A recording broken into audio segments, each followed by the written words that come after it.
ഇന്ന് നമ്മൾക്ക് ദശാവതാരത്തിനെ പറ്റി പറഞ്ഞാലോ.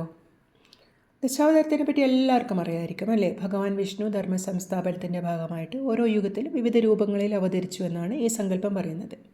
ദശം എന്ന് പറഞ്ഞു കഴിഞ്ഞാൽ 10.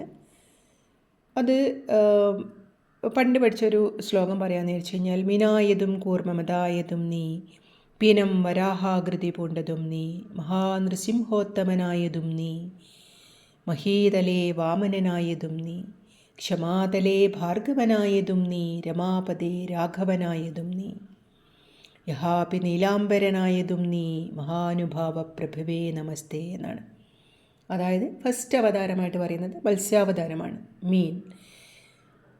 അതിൻ്റെ കഥ എങ്ങനെയാണ് പറയുന്നത് വെച്ച് കഴിഞ്ഞാൽ, വെള്ളപ്പൊക്കം ഉണ്ടായിട്ട് മനുവിനെയും അദ്ദേഹത്തിൻ്റെ കൂടെ ഉണ്ടായിരുന്ന കുറേ ഋഷിമാരെയും വേദങ്ങളെയും മറ്റുള്ള ജീവജാലങ്ങളെയും രക്ഷിക്കാൻ വേണ്ടിയിട്ട് ഭഗവാൻ മത്സ്യമായി അവതരിച്ച് ആ ബോട്ടിനെ അവർ ഉണ്ടായിരുന്ന ആ ബോട്ടിനെ സുരക്ഷിതമായിട്ടൊരു സേഫർ പ്ലേസിൽ എത്തിച്ചു എന്നാണ് പറയുന്നത്.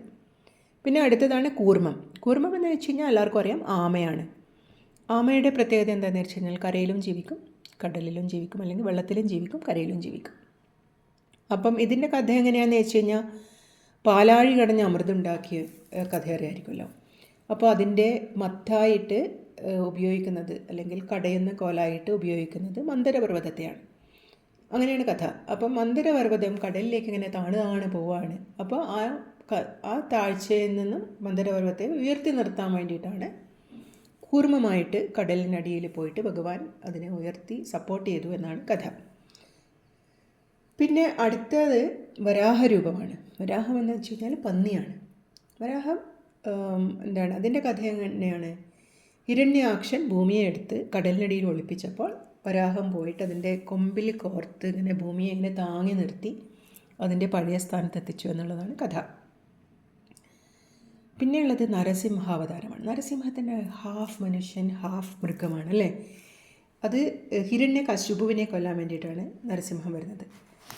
അതെന്തിനാണ് അങ്ങനെ വരുന്നത്? കഥപ്രകാരം ഹിരണ്യകശിപുവിന് ഒരു വരം കിട്ടിയിട്ടുണ്ട്, മനുഷ്യനായാലും മൃഗത്തിൻ കൊണ്ടായാലും കൊല്ലാൻ പറ്റില്ല, പിന്നെ രാവും പകലും കൊല്ലാൻ പറ്റില്ല.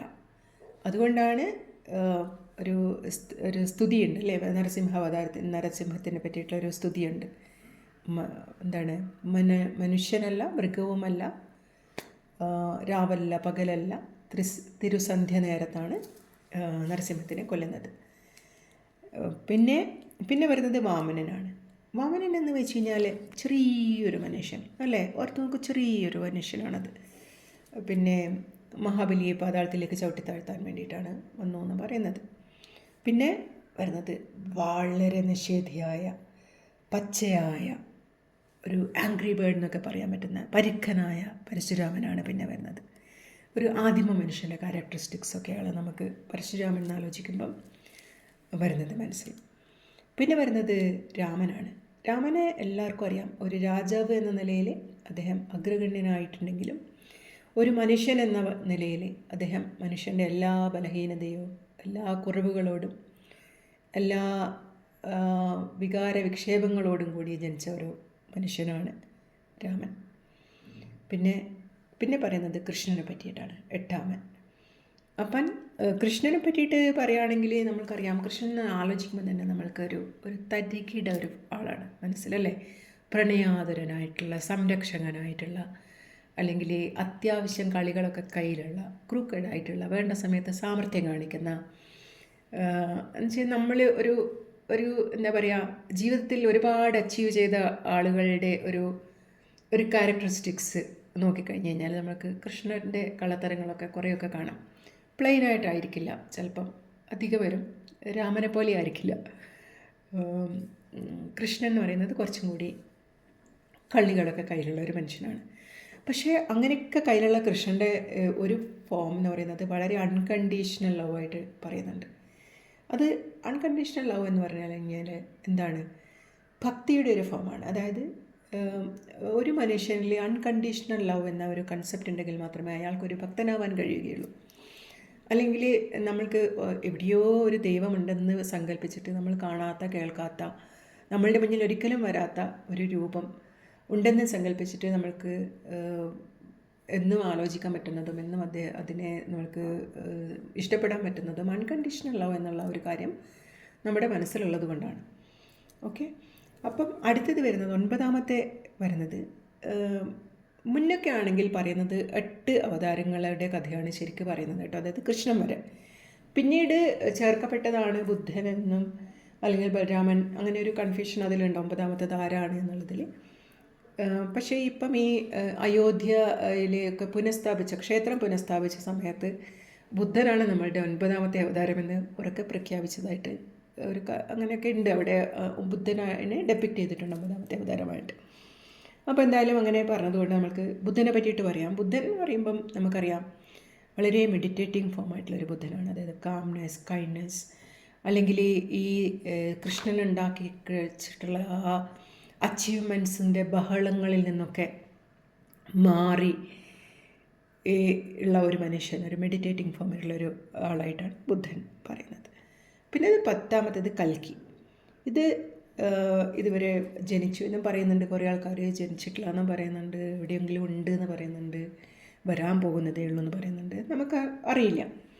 എന്തായാലും ഭൂമിയിൽ അന്ധകാരം വന്ന് മൂടുമ്പോൾ കൽക്കി എന്നുള്ളൊരു ഫോം വരും എന്നാണ് പറയുന്നത്. പക്ഷേ ഈ കഥകൾ അപ്പാർട്ട് നമ്മളിതിൻ്റെ ഫ്ലോ നോക്കുമ്പോൾ നമുക്കൊരു കാര്യം മനസ്സിലാവും. ഫസ്റ്റിലേത്തത് മീനാണ്. മീൻ എന്ന് പറയുന്നത് വെള്ളത്തിൽ മാത്രം ജീവിക്കുന്ന ഒരു ജീവിയാണ്. പിന്നെ പറയുന്നത് കൂർമ്മമാണ്. കൂർമ്മം എന്ന് പറയുന്നത് ആമ, കരയിലും വെള്ളത്തിലും ജീവിക്കുന്ന ഒരു ജീവിയെ പറ്റിയാണ് നമ്മൾ ആമ എന്ന് പറഞ്ഞിട്ട് പഠിച്ചിട്ടുള്ളത്. പിന്നീട് നമ്മൾ കാണുന്നത് പന്നിയാണ്, അതായത് കരയിൽ ജീവൻ്റെ ഉത്ഭവമുണ്ടായി. ഓക്കെ, ആദ്യം കടലിൽ വന്ന് വെള്ളത്തിൽ വന്നു, പിന്നെ വെള്ളത്തിൽ നിന്നും കരയിലേക്ക് വന്നു, പിന്നെ വെള്ളത്തിലും കരയിലുമായിട്ട് ജീവിച്ചു, പിന്നെ കരയിൽ മാത്രമായിട്ട് ജീവിക്കുന്ന ഒരു ഫോമിൻ്റെ ആദ്യത്തെ ഉത്ഭവമാണ്. പിന്നെ പറയുന്നത് പകുതി മൃഗവും പകുതി മനുഷ്യനുമായിട്ടുള്ള നരസിംഹത്തെ പറ്റിയിട്ടാണ്. അത് മനുഷ്യൻ്റെ ഒരു പരിണാമമാണ് അല്ലേ, അതായത് മൃഗങ്ങളിൽ നിന്ന് മനുഷ്യനിലേക്കുള്ളൊരു ഫസ്റ്റ് പരിണാമം. പിന്നെ പറയുന്നത് ചെറിയ വാമനെ പറ്റിയിട്ടാണ്, അതായത് മനുഷ്യരൂപം ചെറുതായിട്ടുണ്ടായി. ഓക്കെ, പിന്നെ പറയുന്നത് പാരിക്കനായ ആദിമ മനുഷ്യനായ പരശുരാമനാണ്. അതായത് അതായത് നമ്മളിപ്പോൾ കാണുന്ന നീളത്തിലും വലിപ്പത്തിലൊക്കെ ഉള്ളൊരു മനുഷ്യനാണ്, പക്ഷേ റിഫൈൻഡ് ഫോമല്ല, റിഫൈൻഡ് അല്ല. പിന്നീട് വരുന്നത് റിഫൈൻഡ് ആയിട്ടുള്ള രാമനാണെങ്കിൽ പോലും എല്ലാ പച്ചയായ മനുഷ്യൻ്റെ എല്ലാ വികാര വിക്ഷോഭങ്ങളുമുള്ള ഒരാളാണ് രാമൻ അല്ലേ, എല്ലാ ബലഹീനതകളോടുമുള്ള. പക്ഷേ ഒരു രാജാവ് എന്ന നിലയിൽ ഏറ്റവും ഉത്തമനായിട്ടുള്ള രാജാവ്, പക്ഷേ ഒരു മനുഷ്യൻ എന്ന നിലയിൽ അത്രയ്ക്കൊന്നും സക്സസ്ഫുൾ അല്ലാത്ത, വേണ്ട എല്ലാ ബലഹീനതകളും ഉള്ള, എല്ലാ വികാര വിക്ഷോഭങ്ങളുമുള്ള ഒരു പാവ മനുഷ്യനാണ് രാമൻ. പിന്നത്തെ ആൾ ജീവിതം എങ്ങനെ ആഘോഷിച്ച് സന്തോഷിച്ച് മറ്റുള്ളവർക്ക് എങ്ങനെ എത്ര ബുദ്ധിമുട്ടിയിട്ടുള്ള വഴിയാണെങ്കിലും എങ്ങനെ ലക്ഷ്യത്തിലെത്താമെന്ന് കാണിച്ചു കൊടുത്ത നല്ല ബുദ്ധിയുള്ള കൃഷ്ണനാണ്. ഓക്കെ, പിന്നെ കാണുന്നത് ആരാണ്? നമ്മൾ മെഡിറ്റേറ്റ് ചെയ്യുന്ന ബുദ്ധനെയാണ്. അതായത് നമ്മൾ ആ ഫുൾ അച്ചീവ്മെൻറ്റ് ഉണ്ടായിക്കഴിഞ്ഞാൽ, നമ്മൾ സ്വന്തമായിട്ട് സക്സസ്ഫുള്ളായി കഴിഞ്ഞ് കഴിഞ്ഞാൽ പിന്നെ നമ്മൾക്ക് പോകുന്നത് നമ്മളൊരു ആത്മീയതയിലേക്കാണ് അല്ലേ. അപ്പം ഇതിന് പിന്നെ വരുന്നത് കൽക്കി, അതായത് ഭൂമിക്ക് എന്തായാലും ഒരു റിഫർമേഷൻ ഉണ്ടാവും, അത് സർവനാശത്തിലായിരിക്കും കലാശിക്കുന്നുണ്ടാവുക. പുതുതായിട്ട് എന്തെങ്കിലുമൊക്കെ ഒരു പ്രകൃതിയിൽ അങ്ങനെയൊക്കെ നടക്കാം കുറേ കാലങ്ങൾക്ക് ശേഷം, എന്നാണ് നമ്മൾക്കറിയില്ല. പക്ഷേ ഇതിൻ്റെ ഒരു ഫ്ലോ നോക്കിക്കഴിഞ്ഞ് കഴിഞ്ഞാൽ നമ്മൾക്കറിയാം ഈ ജീവൻ ഉത്ഭവിച്ചതിൻ്റെ ഒരു കാര്യമാണ് ശരിക്കും പറയുന്നത് ദശാവതാരത്തിൽ പറഞ്ഞു പോകുന്നത് അല്ലേ. ജീവൻ ഉത്ഭവിച്ചത് വെള്ളത്തിൽ, പിന്നീട് കരയിലേക്ക് വന്നു, പിന്നീട് മനുഷ്യനുണ്ടായി, പിന്നീട് റിഫൈൻഡായി, പിന്നീട് നമ്മളുടെ ഈ കൃഷ്ണനെ പോലത്തെ കളികളൊക്കെ കളിക്കുന്ന മനുഷ്യനുണ്ടായി, പിന്നീട് ഒരു മെഡിറ്റേറ്റിംഗ് ഫോമിലേക്ക് പോകുന്ന മനുഷ്യനുണ്ടായി. അപ്പം ഇതാണ് ദശാവതാരത്തിലൂടെ ആക്ച്വലി പറയാൻ ശ്രമിച്ചിരിക്കുന്നത് എന്നാണ് എനിക്ക് പലപ്പോഴും തോന്നിയിട്ടുള്ളത്. എന്താണ് നിങ്ങൾക്ക് തോന്നിയിട്ടുള്ളത്? നിങ്ങളിങ്ങനെ പറ്റി ആലോചിച്ചിട്ടുണ്ടോ? എങ്ങനെയാണ് നിങ്ങൾ ഇതിനെ കാണുന്നത്?